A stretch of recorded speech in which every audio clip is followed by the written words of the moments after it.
The Minnesota Vikings play a game in just 6 days. So how can the UDFAs help them win? We talk about that. We talk about Mike Zimmer and the first weekend of college football and how that could impact the Minnesota Vikings draft strategy. We're going to talk about it all here on the latest episode of The Real Forno Show. Ladies and gentlemen, welcome to The Real Forno Show, hosted by the one and only Tyler Forness. A to Z Sports sought him out to be their Minnesota Vikings reporter and NFL analyst. And he's a proud contributor over at SKOL North's Purple Daily. Tyler is also the captivating host of The Good, The Bad, and The Hungry on the Voices of Wrestling Podcast Network, and a founding member of Vikings First and SKOL. You are looking live. Welcome to The Real Forno Show. I am your host, Tyler Forness. With me, as always, top left corner, he's producer Dave. Dave, some interesting things happening in Vikings land. And I know you spent a lot of time talking about Mike Zimmer yesterday on Two Old Bloggers. Yes, a show that honestly was a complete lie, Dave, because there was just one old blogger on the show. How dare you lie to the people? Hey, Darren had to take the week off, go down and see family real quick before the season started. So the show must go on. So it went on. No, I just wanted to give you crap because I think one old blogger is just not a catchy title. No, but I want to talk about the Mike Zimmer stuff to start off, and then we're going to have a really deep conversation about some other things too. The Mike Zimmer stuff was interesting, Dave, and I'm going to be honest, I have not had a chance to watch Two Old Bloggers because I spent the weekend really focusing on a lot of my written stuff. And what's kind of your overall synopsis on that article, which written by Mark Craig of the Star Tribune, when it comes to kind of some of those in-depth pieces, interview style? Mark Craig does a really, really good job. And I thought he did a great job with this piece as well to kind of convey multiple thoughts within one written format. What did you think of it, Dave? I have questions about it. It sort of seems like a hit piece, but behind the motivations and how he got Zimmer to talk, whether Zimmer did it willingly, which could be, but it did very much seem like Mike is still very angry and bitter and is having a hard time moving on or refuses to. I mean, he's moving on. He's supposedly, according to his daughter, happy in Dallas. Mm-hmm. So we'll see. I went on that subject for half an hour yesterday. So, but Mike got himself fired. Mm-hmm. But he was right in almost everything he said. A lot of things he did. But it all came apart there at the end. And there's a lot of extenuating circumstances that contributed to that. Yeah. Hey, seeing a lot of familiar faces in the chat, Dave. Mm-hmm. Shout out Viking Jerome. Have not seen you in a minute, my friend. Welcome back. We've got a lot of the normal folks in the chat. Anthony, Mary, Gary, Norsefius, but haven't seen Viking Jerome in a minute. Glad to see you, man. Nothing new on the Zimmer news, but I do want to give my thoughts because I think it was a very interesting piece. It was the one thing that I always say when it comes to a story. There are always three sides: your side, my side, and the truth. There's always three, because as much as you try to be 100% honest and truthful, there's always going to be an inherent bias because you can't always see from their point of view. And I think that's important context to have here. Now, I also don't doubt that Mike Zimmer was lying. I don't think he was at all. I think he was telling his truth, which I think is an important perspective when you're having this conversation about everything he talked about. That does not mean it's the entire truth. And I think that's really important to kind of lay out as we have this conversation.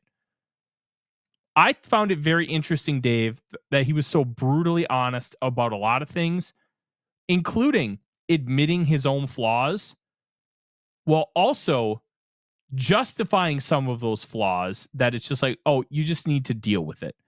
The holding grudges thing. He's like, yeah, I'm an old man. I hold grudges. Well, holding grudges, I understand. And you admitting that you hold grudges, I think is a very good thing.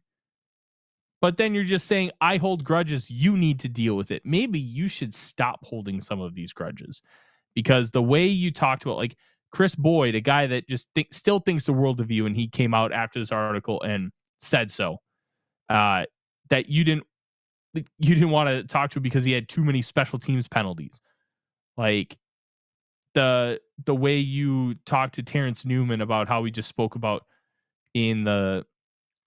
about the Ty Dunn piece, and you viewed him like a son, and then you just cut him completely out. Like, maybe you should reflect on those elements and kind of look at that, and then maybe improve yourself, maybe improve what you have going on, and not worry so much about the grudges and who's right and who's wrong.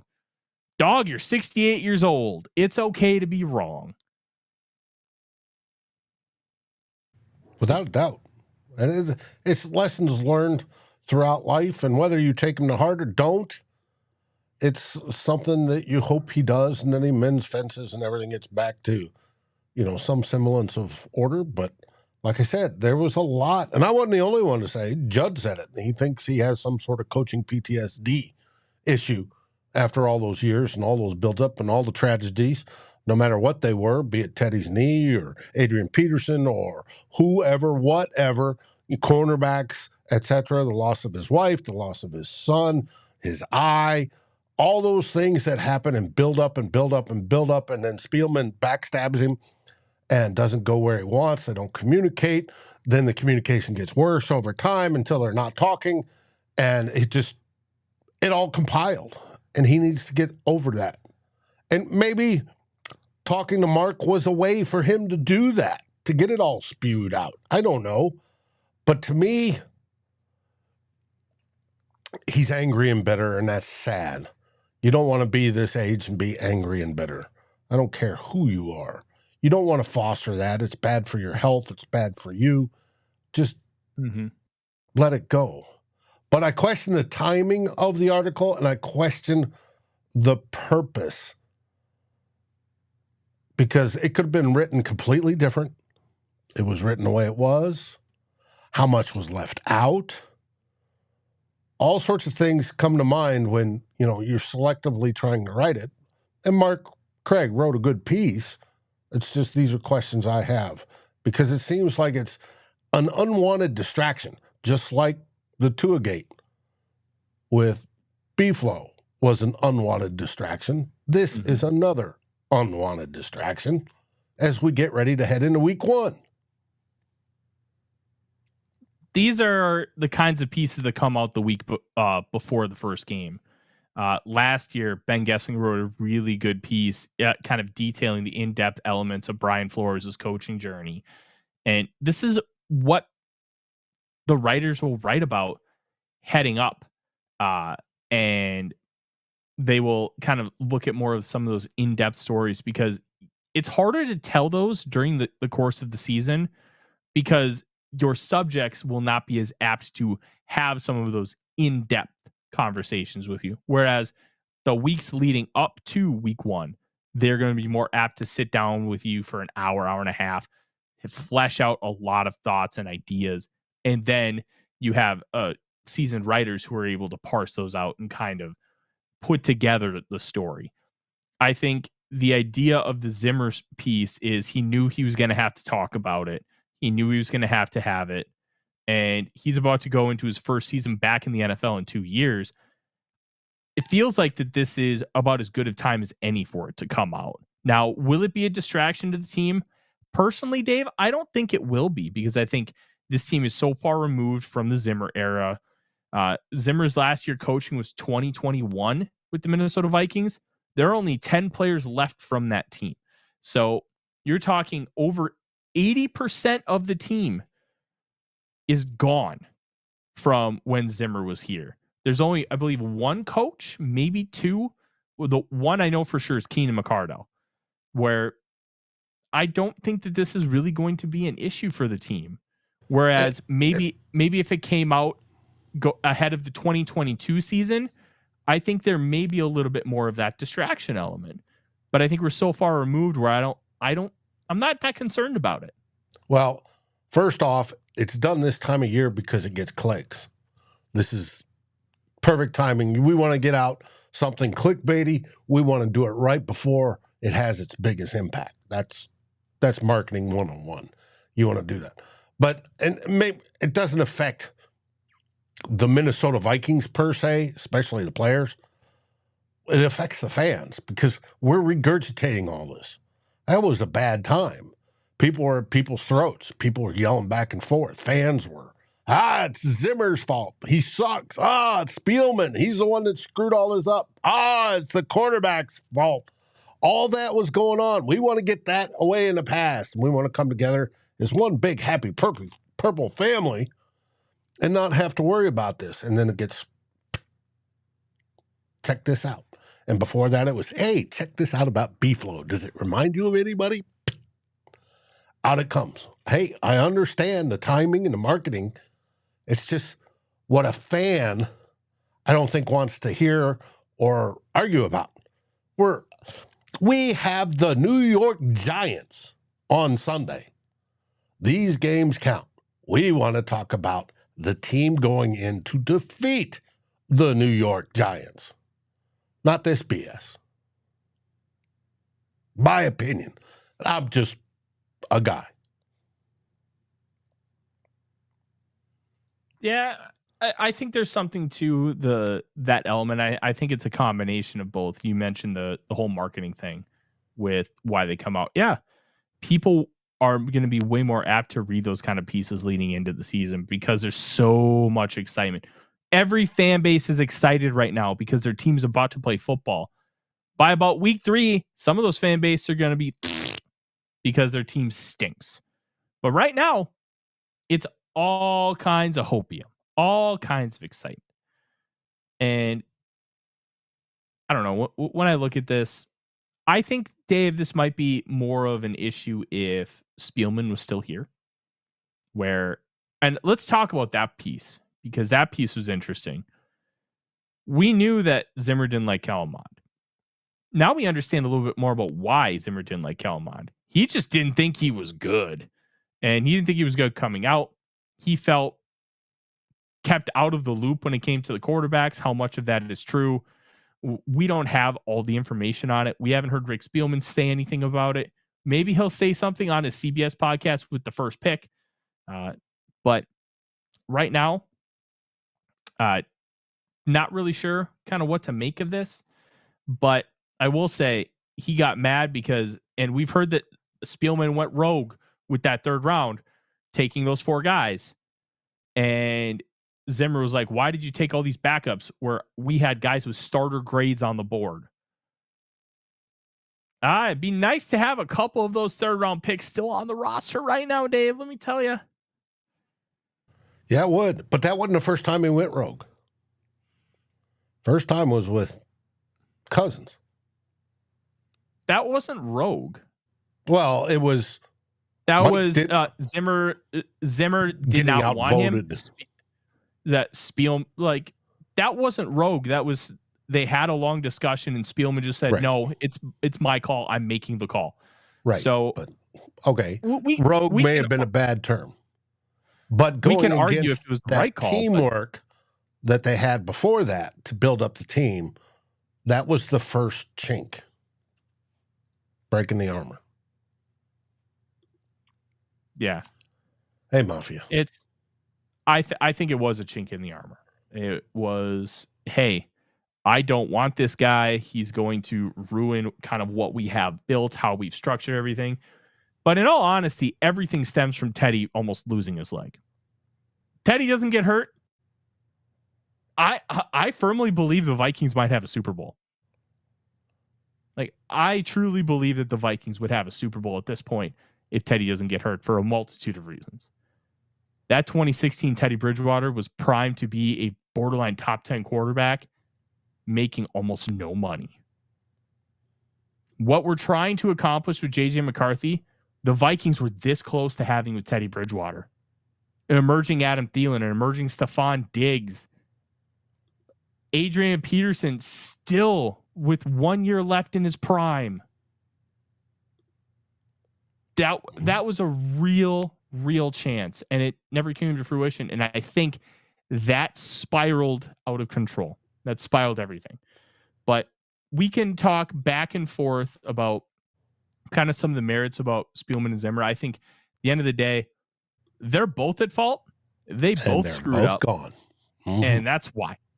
Yep. But I will say one of the things that really stood out to me was as Zimmer was dealing with his firing and then the unfortunate and tragic passing of his son Adam, who I believe was only 38 years old, he did one of the coolest things of all time. He went and bought an excavator and dug a 6-acre lake. That rules so much that he just messed around and dug his own lake. How cool is that? He just all right, I'm going to dig a lake. That rocks. That's incredible. And at the end of the day, I think I'm still very pro Zimmer. I think he is viewed in a negative light too often and too harshly, where I think there's plenty of negatives to view with Mike Zimmer. I do. I don't think he's a perfect coach. I don't think he's this model of what a coach should be.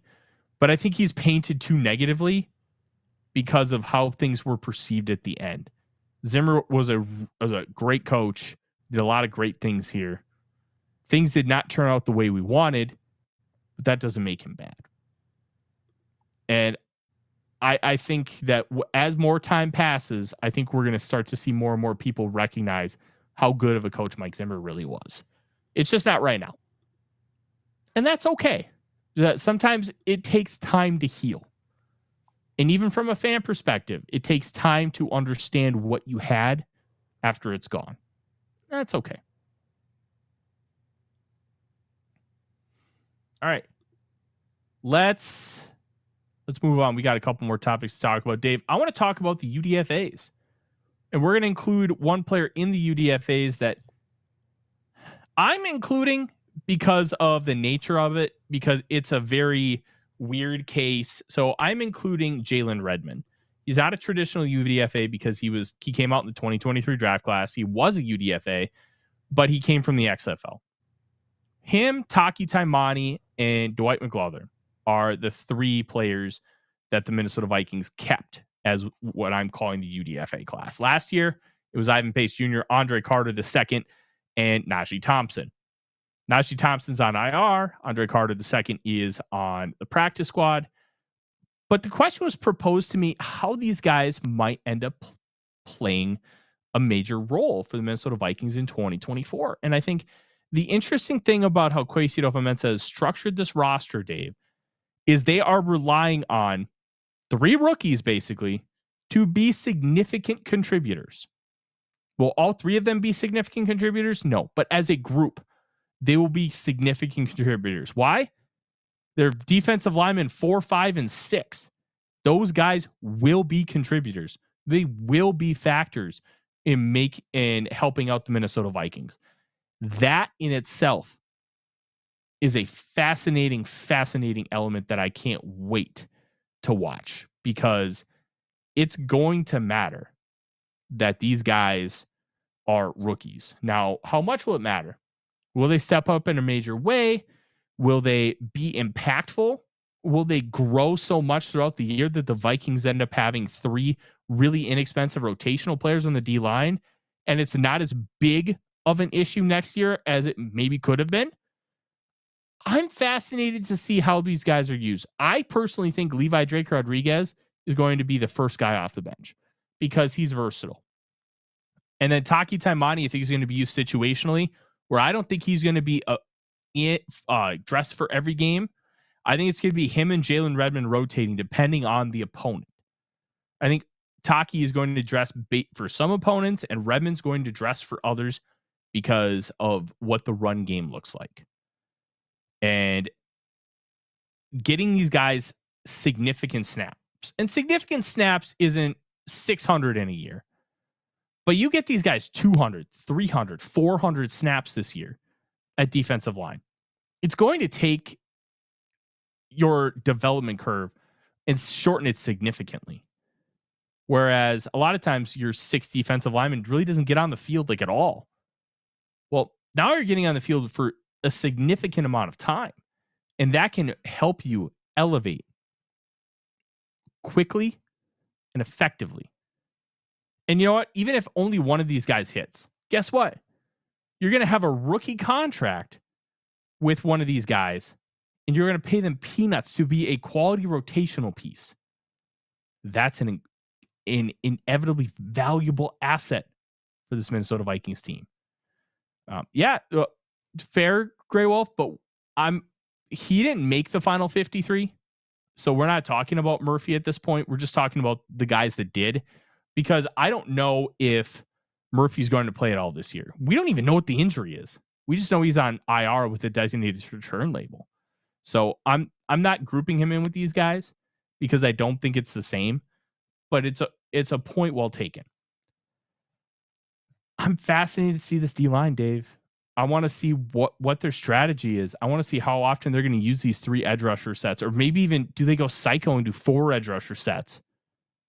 Grenard can kick inside. He has the length and the size to do it. He's like 270 pounds, 35.5-inch arms. He can lock up with the tackle and shed him and be able to get tackles in the gaps.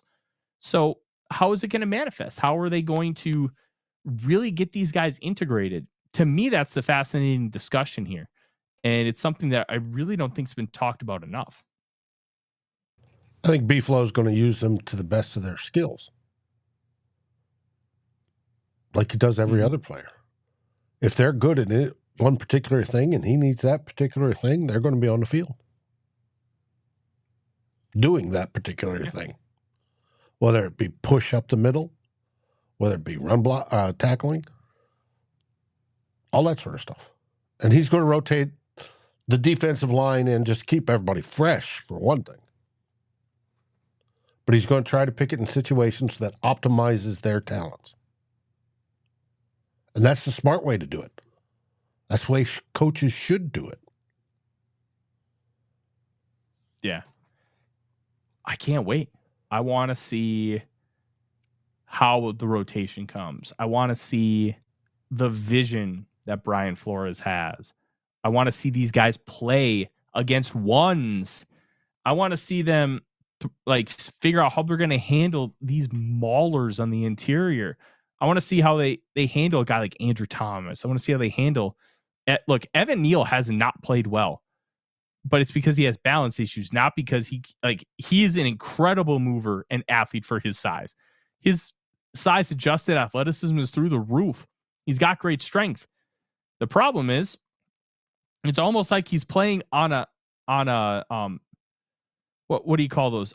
The teeter-totter. Where if he's flat on the ground, he's great, but the second that thing moves up, it's like, whoop, and he loses a lot of what he's good at. So I want to see how all of that manifests together. And if the Vikings can end up getting some positive impact from Taimani and Redmond, that's going to be huge for next year. And then you have McGlothern.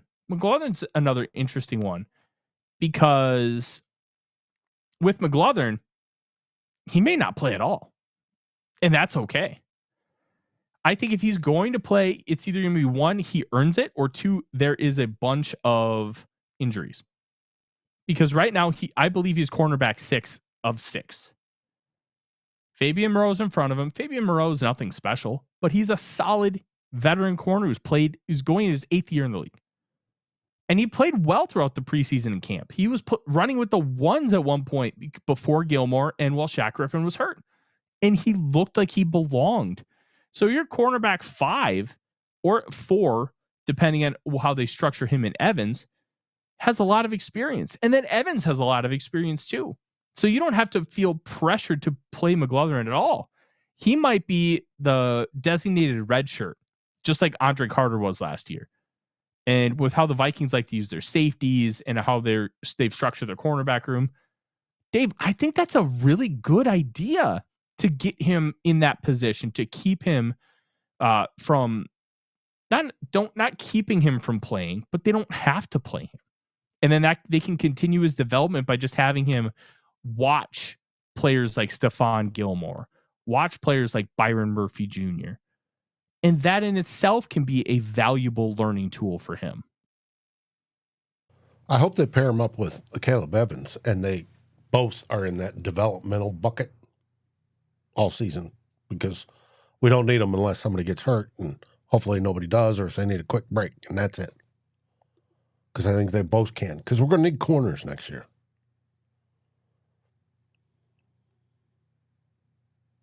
But we'll get to you scouting that already. Mm-hmm.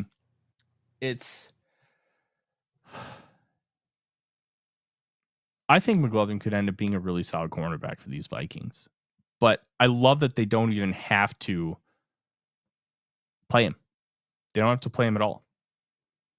And I think that's a really, really exciting element for this team. Because McGlothern has the length, he has the size, he has the pedigree, having played a lot in the SEC, so he knows what good competition looks like. And his athleticism on the field, so that game athleticism score that Max Chadwick of Pro Football Focus told us about back in May, very high for Dwight McGlothern. Very high. That matters. It matters a lot that your game adjusted athleticism is better than your just your standard field testing athleticism, because that tells you how you're moving with pads, how you're moving compared to other players at your position. If you're moving better in pads than you are as a sprinter, I'll take that every day. I'd rather have you move better in pads. I'd rather have you be a better athlete on the field than you would because you didn't run a 40-yard dash in the proper time. But when you're running in pads on the field, you're able to keep up with guys who run 4.4.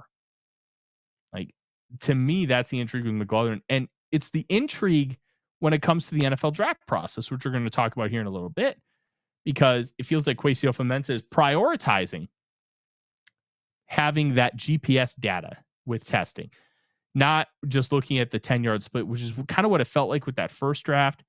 Kwesi did not have all his systems in place, and they were trying to make the best of a shortened situation because they only had 3 months to really fully flesh out the process, where everybody else has been doing it for 12 to 18. So I don't think it's necessarily an excuse that the 2022 draft happened the way it did. I think what's important is that the 2022 draft happened, and how did you evolve from it? That, to me, is how things are evolving with the Minnesota Vikings. It's showing an element of growth. They're prioritizing the UDFA process. They are looking at better pieces of data to make their selections, and those things are good. Now, does it stink that you don't have Dwayne McBride and Jaron Hall on the active roster anymore? Sure. But they were 5th and 7th round picks. That's not end of the world stuff. The stuff that stinks is Lewis Cine and Andrew Booth Jr. didn't make it. And when you looked at it right after the 2022 draft, people loved those picks because they loved those players. But that's the thing with the NFL draft. Not everybody works out. It's a learning from why they didn't work out and trying to be better for it. I think the big thing with Cine, they drafted a guy who was too scheme specific, and then he shattered his leg. So that was a twofold thing. Booth just could not stay healthy, man. You hope that after they fix the hernia, he'd be able to get over some of those issues, and then he just didn't. Those are things that you learn and evolve. And the evolution part, I feel, is what's going to be really key for the Vikings, because it's already happening.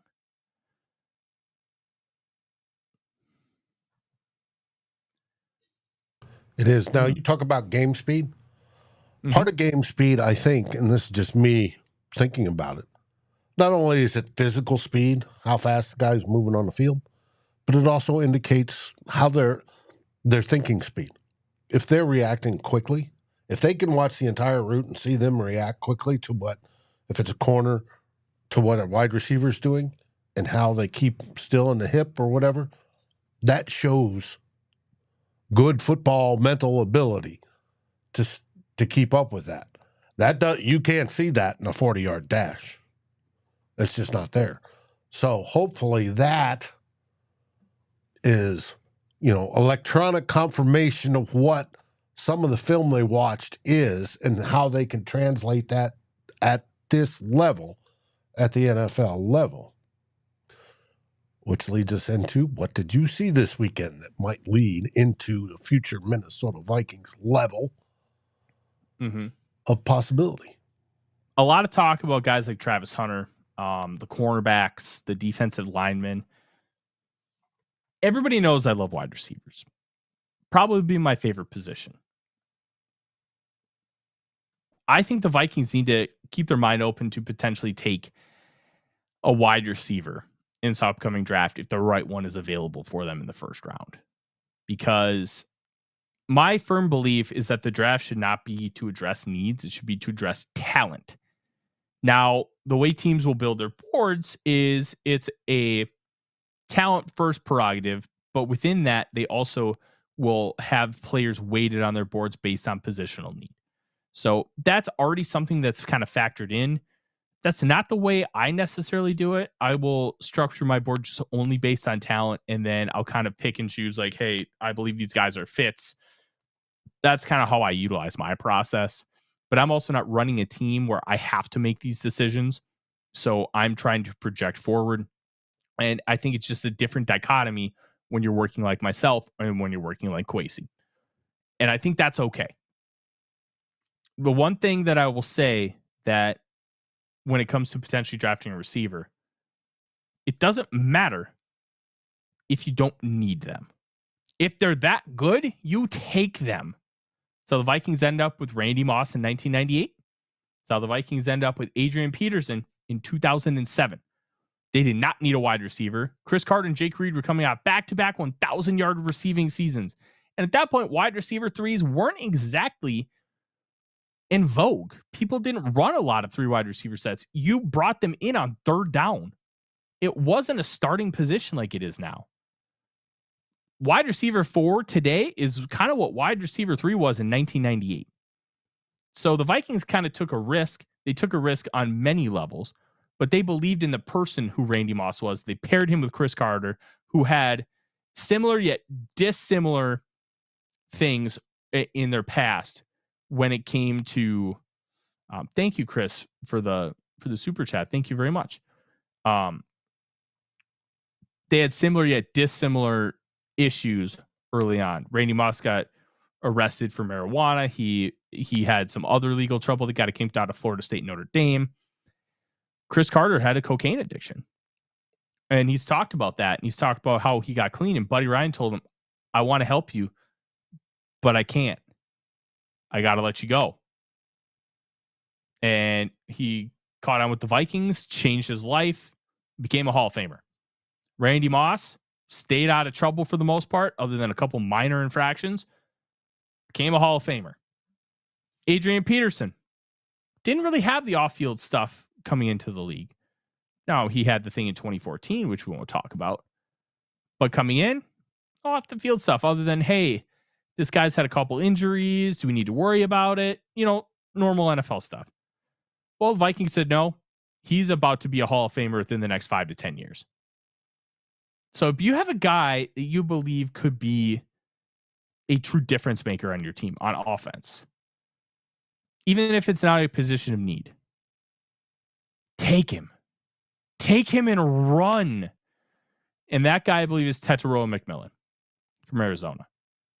I like Luther Burden from Missouri. I like Travis Hunter. Anybody who tells you that Travis Hunter is going to play both ways on a full-time basis, I don't think is telling you the truth, because until somebody proves it, that they're willing to let you do that, I'm not convinced any NFL team is going to let a player play both ways. Now, will they let them play corner and then go in for packages at wide receiver? Sure. But that's an extra 15 to 20 plays. That can be special teams. So it's a little bit different than I'm going to be a full-time corner and a full-time wide receiver. I don't think anybody's going to allow that. Champ Bailey was a two-way player. Charles Woodson was a two-way player. Chris Gamble was a two-way player. Now, the first two are in the Hall of Fame. Gamble isn't, but he was a very good player. Deion Sanders also played both ways. And he barely played wide receiver for the Dallas Cowboys. I don't have the snapshot data in front of me, but he played wide receiver. It wasn't a significant amount. But the one interesting thing about Sanders, maybe he would have played more wide receiver if he didn't play baseball. He played baseball. Deion Sanders, I believe, is a World Series champion, Dave. I believe he was with the Braves in 96. Like, you're talking about a historic outlier if Travis Hunter is allowed to play both positions full time. Until somebody says that that's going to be the case, I will not believe it. I will not buy it. You cannot convince me otherwise until an NFL team drafts him and says, we are going to play him in both ways. And then they do it. You can get away with that in college by having great cardio, not being the most physical guy, which is a concern with Hunter. He is not the most physical player. Now, he did show some growth this past week, but it was also NDSU. What happens when he plays big boy competition in the FBS? What happens when he plays physical teams like Utah? How is that going to change? How is that going to manifest itself? Is he still going to have that same amount of strength? Is he going to have that ever in the NFL? Because is he ever going to be 200 pounds and be the same mover that he is at Colorado? I have real questions about that. But he's still a tremendous prospect. But if you play him both ways, it could be an issue. Luther Burden is a very good receiver, but he's more of the yak specialist, which is a great thing to have and something the Vikings really don't. But I don't necessarily think he's one-dimensional, but I think that's his lane. Where what we saw with McMillan over the weekend, 10 catches for 304 yards, 4 touchdowns. What was really impressive is he barely had any yards after catch at Arizona. Why? Well, they didn't ask him to do that. They didn't run the offense to allow him to get yards after the catch. That was Jacob Cowling's job. And before that, it was Dorian Singer and Jacob Cowling's job. They wanted McMillan to be a traditional X those first 2 years under Jed Fish. On Saturday, you know what they did? They played him everywhere. They asked him to do everything. He caught passes in stride and outran defenders for scores. He was juking defenders in the middle of the field to get yards after the catch. He was utilizing toe drag swag to get passes on the sideline. He was attacking balls in midair. He was doing everything. And not only is he doing everything, he's doing it at 6'5", 210 pounds. Imagine giving DeAndre Hopkins more speed and 3 inches of height, because that's kind of what you're working with. I had a colleague of mine, JP Acosta, who comped him to Vincent Jackson. I think that's a really apt comp because Jackson was really good after the catch, despite his size of 6'5", over 210 pounds as well. I think Jackson was a little closer to 230. Mike Evans right now is 230, but he doesn't look 230 just because he's just so big and muscular, but he ran in the 4.3s, which is why he went as high as he did in that, I believe, the 2010 draft. No, Evans would have been 2014 or 15. It's such an interesting discussion because I think the idea of adding Tetairoa McMillan is about adding an elite football player at a position that is premium. Having his size and ability to do a little bit of everything, which is very important in Kevin O'Connell's scheme. You got to be able to do a little bit of everything. You can't really be a specialist, which is why, even though I thought Brandon Powell was the best receiver of everybody, he's small and he doesn't necessarily fit the archetype of how Kevin O'Connell wants to play football. Now, he'll make it work. He'll make it work for anybody, but he's not ideal. So when somebody comes along that is an ideal size, which Jalen Naylor is, 5'11 and a half, over 200 pounds, if that guy plays just as well or better, he's going to get the spot and it's going to be a more natural, seamless fit. McMillan would provide the Vikings with the size that they just don't have. They don't have that kind of size. But also provide an extra yard after catch guy. And because he can play inside and out at that size, which not everybody can do, not every big guy can go and play in the slot. You don't put Mike Evans in the slot. He only plays in the boundary. McMillan can now do those condensed sets. He can run real routes from the slot. He can catch the ball in stride and cut it upfield. He can juke out defenders. McMillan to me is the real deal. And I think his performance is the beginning of having the conversation to why maybe you should stray away from just those big time needs and focus on that talent element, which should always be the case. Always take the talented player over the less talented player. But don't necessarily think about the need. What you need is really good football players. And you know what? If you have an extra wide receiver and one less defensive lineman, Brian Flores can work with it. You're just helping JJ McCarthy. Now you're preparing for if you have to move on from Jordan Addison because of either contract or off the field stuff, which at this point, it could be either way. You have an extra body. So, hey, if you don't want to re-sign TJ Hawkinson, guess what? McMillan's ready to step in and be that second option for you. And until then, you have 4 potentially great pass catchers at your disposal for your rookie quarterback to make his life incredibly easy. And if we continue to see these performances from McMillan, which, look, we're not going to see 300 yards every week, but if he keeps getting 100, 150 yards, and he keeps dominating at the catch point, he keeps doing some of these things, even against better competition than New Mexico, Dave, we could be having a real conversation about a lot more than just, hey, the Vikings need to take a defensive tackle or a cornerback in the NFL draft. But until then, we're going to talk about defensive tackles and cornerbacks. Yes, I agree. And I think that right now that's the focus. But that performance should have opened your eyes to what else there could be. And there's some real talented football players. Well, that's one game. It is one game. The one thing with McMillan, why I don't believe it's as much of an overreaction, is because I was already that high on him, and this showed growth. It showed that his first 2 years in college, where I already thought he was a stud, it showed elevation. And it showed that he's proving it to be more. And I'm really excited for him to continue to do that.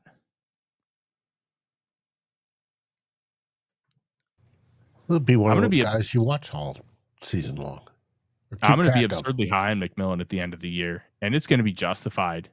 He is a bonkers NFL draft prospect. I think there's going to be a few of those bonkers guys that I'm going to be pounding the table for, and the first one is McMillan. Question, where do you get some of your college stats? So, obviously, Pro Football Focus has some really good in-depth metrics. Game on Paper has stuff like EPA and some of like the more advanced analytics, like win percentage and stuff.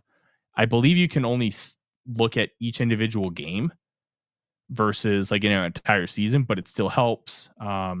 That's usually where I get it. Otherwise, Stat Reference is a good one to kind of get the cumulative stuff. But yeah, we could use more in-depth, more access to in-depth numbers with college football. I'll say that. Oh, we complained about not having things like GPS data too when we talked to the PFF guys. I would love access to GPS data. I'm a very smart guy. I don't know if I'm necessarily the smartest guy to be able to parse through all that data, but once it's parsed through, I'd be able to look at it and then be able to try and figure out from those points what works and what's not. I'm really excited about the potential of what GPS data can bring. I think it's already bringing a lot, and I think it's being used way more than we even think, Dave. And to me, that's really exciting because it's going to make things a lot easier for potential evaluations. It's going to tell you a lot more information, and I can't wait. What do you got planned for Wednesday? Probably a preview of Sunday's game. We're going to be facing the New York Giants. Dave, it's really exciting. We're going to be playing a football game. I know. Absolutely can't wait. And then Wednesday during the afternoon, yeah, we're going to have Who Will Be King. And I'm hosting. Since we sort of got that screwed up last week, I'm hosting this week. And we're going to preview not only the Vikings versus the Giants, we're going to preview the whole division. Even the team from Wisconsin, which will be down in Brazil. Yeah. Go Eagles. Yep. And don't forget, starting this week, 2 old bloggers back to Saturdays. You're going to want to make sure that you adjust your calendars for sure. And the easiest way to know when we go live is to subscribe and ring the bell, because then you're going to see when we go live on YouTube, because it's going to tell you a half hour before, and then it's going to tell you the second Dave hits that go live button. And if you're on the podcast side, yeah, we love you too. And make sure if you're listening for the really first time, love you over there too, because it helps to subscribe. Buys us whiskey and beer. Yes. I love my Busch Light and bourbon. Dave loves his bourbon and more Good bourbon. ales. Yeah, but mainly more bourbons. So thank you guys so much for joining us. We will be back on Wednesday with more as the Vikings prepare to play their first game of the 2024 season. I'm Tyler. He's Dave. SKOL Vikings, everybody. SKOL Vikings. Like, subscribe, and ring the bell to get notifications. It helps us grow this community that we all love, our Minnesota Vikings. And on behalf of Tyler Forness and myself, Dave Stefano, thank you so dearly for watching The Real Forno Show. SKOL, everyone!